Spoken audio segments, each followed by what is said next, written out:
Hi there. Let me explain who I am to give you an idea of how this video came about and what you're watching. I'm a Brit and I've lived in China for about 7 years, in different places in China, and I currently live in Shanghai. Last year I took my driving license test here in China and I immediately went on a trip in the mountains on a 400cc motorcycle. I've bought a dirt bike here for adventures, and I can usually be found riding sidecars here in Shanghai. In November this year, I was lucky enough to be given the opportunity to join a test ride of 2 unreleased bikes made by Chinese manufacturer Zongshen motorcycles. The bikes are the RX3s twin cylinder 380cc and the RX4 single cylinder 450cc. These are 2 middleweight adventure bikes. The test ride was about 42 days in total and did a huge loop in southern China with 8 bikes to test for faults and gain marketing material for the launch of the bikes. I joined the ride for about 10 days and got a chance to ride both bikes. We rode from the southern tip of the tropical island, Hainan Island, up through Guangdong into Fujian province in the southeast of China, and I ended in Xiamen. I'd just like to say I really enjoyed the 10 days, and the camaraderie with the other riders was awesome. We had a great time, and Zongshen really looked after me during the trip. Later in the video I'll do a review of both bikes, but I hope you enjoy.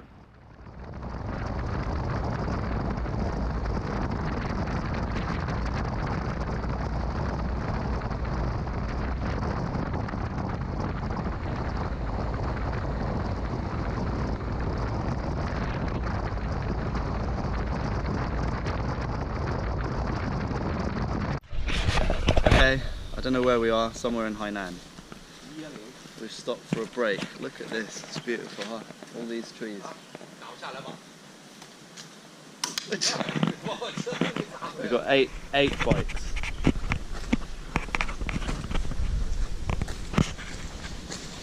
Say hello.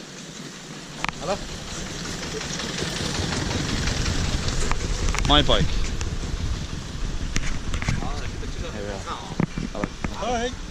Hi. 最后一个，最大的一个。你忙？不忙。我说那个的，你名字叫什么？啊，周先生。对。别叫周先。我们家方向嘛，还是休息。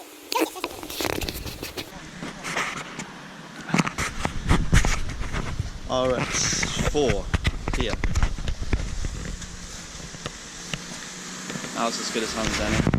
Single cylinder, 450cc, about 200 kilos in weight. RX4.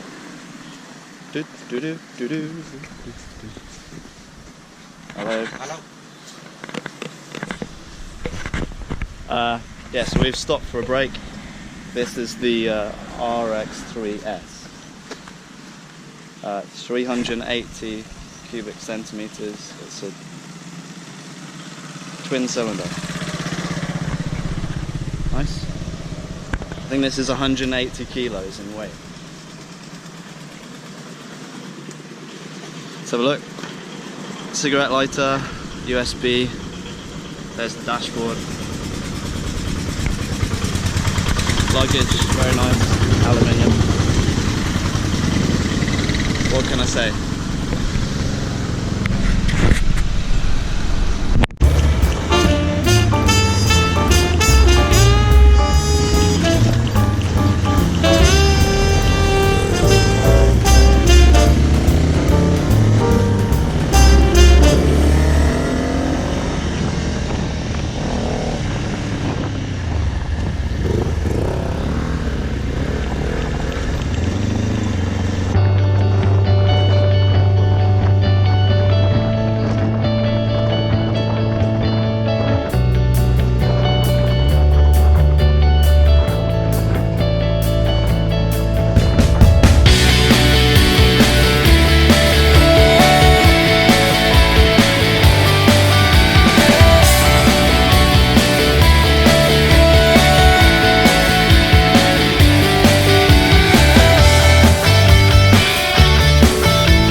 Karakoram.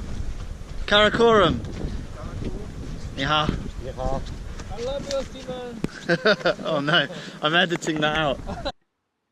There are two bikes being tested. The one here, the blue one on the right, is the RX4, which is a 450cc single-cylinder bike. And the one on the left is the RX3s, which is a double-cylinder 380cc, putting out 27 horsepower.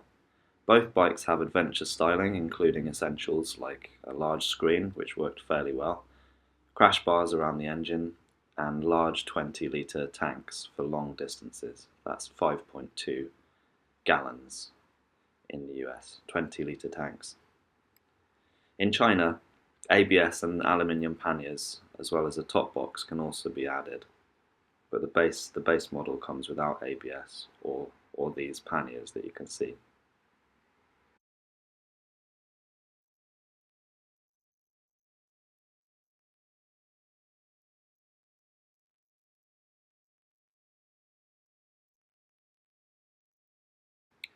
Okay, so I'll give you some statistics on the bikes. I'll start with the RX4s, that's the bigger 450cc that you're seeing here. These pictures are taken, well, this picture is taken from the SEMA 2017 exhibition that I attended in Chongqing, China.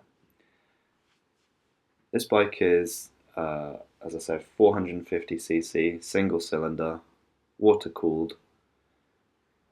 It's supposed to be 32 horsepower. That's what I've been told by Zongshen. The seat height is 810 millimeters. That's 31.88 inches. Quite low, really. And the capacity of the fuel tank is 30 litres. That's 5.28 gallons, if I'm right. The ground clearance is 205 millimeters. That's 8 inches. Maximum speed quoted by Zongshen is 157 kilometers per hour. That's 97.5 miles per hour. Dry weight, again quoted by Zongshen, is 204 kilograms. That's dry weight. That's 449 pounds. So, according to a Chinese website, I've found these are the prices of these are the prices of the RX4. Base model is 29,880. That's no ABS with no luggage. The top level is 34,880 with ABS and those aluminium panniers and the top box. You can see the US equivalents there. $4,500 to $5,300.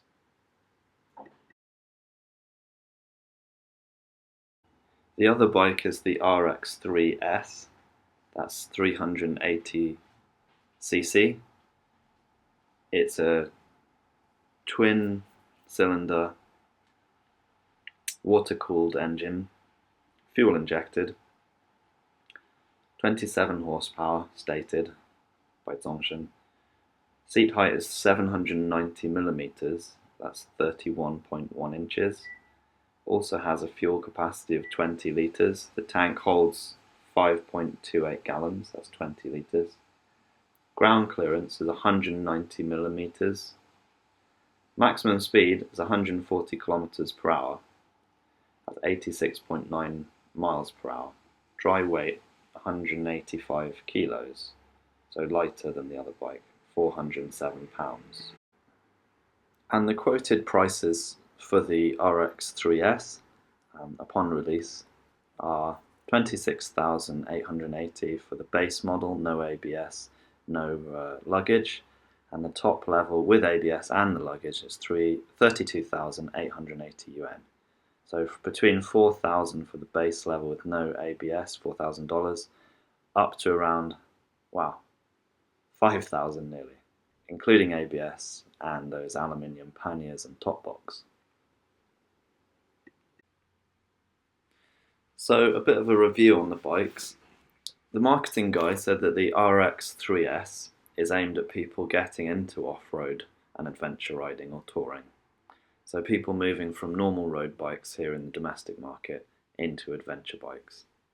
The RX3s has a low seat height, 790mm, 31 inches, which is great for the Chinese market compared to higher sort of dirt bikes and things that you might use, dual sports. We even had a female Chinese rider along who could easily put her feet down on the bike. So it's very accessible for the Chinese market with that low seat height. The RX3s is probably more road-oriented bike, but the low seat height means that you're sat in the bike rather than on top of it so much.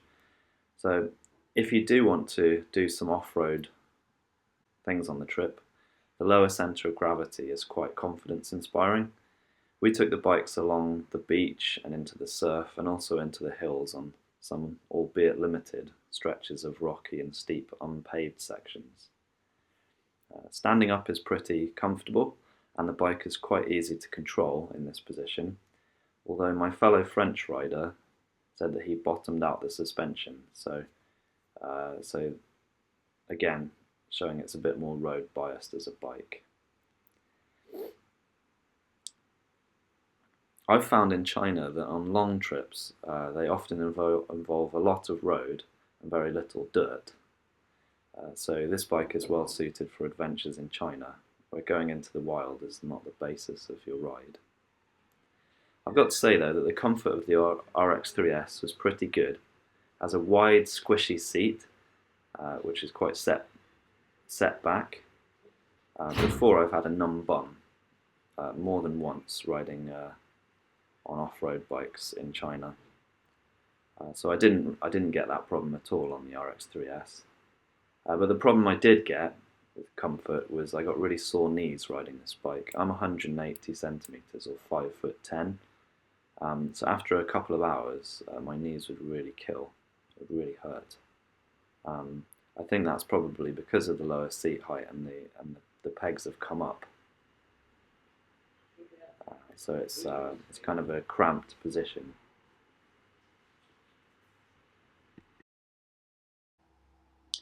The RX3s cruises at highway speeds comfortably.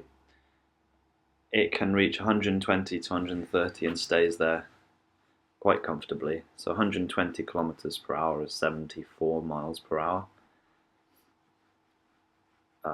It's good enough for the highway. The acceleration is okay on the RX3s, and the best thing is the long fifth gear and the fact that it has 6 gears. It's always got more on top for overtaking manoeuvres on the highway. It has very little vibration in the bars, probably due to the counterbalanced engine. So I mentioned the seating. Standing on both these bikes, we did quite frequently on the long rides to stretch our legs and also to avoid the massive potholes. So standing is quite comfortable.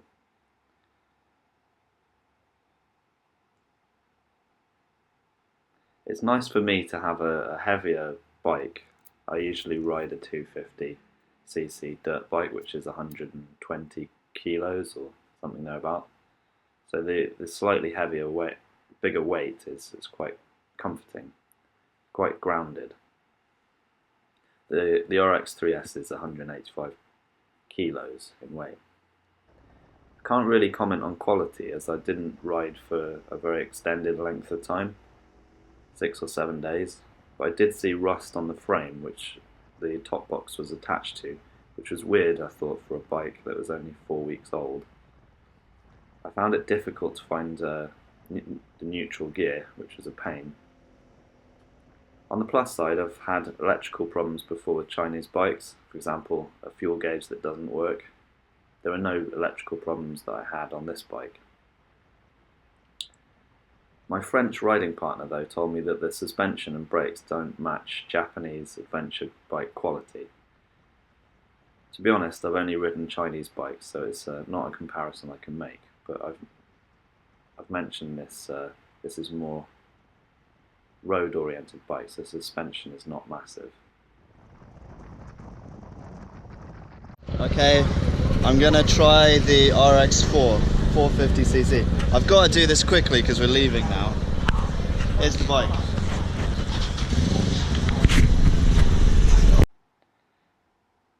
Yeah, so I rode the RX4, the bigger bike, for one of the days, mostly on the highway. At first I was disappointed as it's not as nippy and flickable as the RX3s. Plus the acceleration and deceleration both seemed slower, the latter with engine braking. But after a while I found it not to be sluggish on the road. It's heavier by 20 kilos, but it felt more planted. The extra power became quite reassuring with the bigger bike. Still at first I had to anticipate stuff ahead of time because unlike the smaller bike it didn't quickly pull into empty spaces, and unlike the smaller bike it often had no more to give on top at the top of the rev range. Actually, and maybe it's just the specific bike I was using, I found the RX4 maxed out in 6th gear with the throttle wide open. I managed to a top speed of about 148 kilometers per hour, which people online on forums have said, because it's a Chinese bike you can't always trust the top speed, but I managed 148 on the RX4. The RX4 has nice chugging power though, you can feel the extra power. Perhaps for me the top end runs out a bit. So the RX4 is less vibey at speed. Another rider said this might be because the screen is bigger, so there's less wind. I think it's down to the fact it's a single cylinder. I've got to say I enjoyed the RX4 a lot, and it left me with a big grin on my face whilst I was riding. Very confident extra power in that bike. I'll leave you with a bit more footage of our trip though.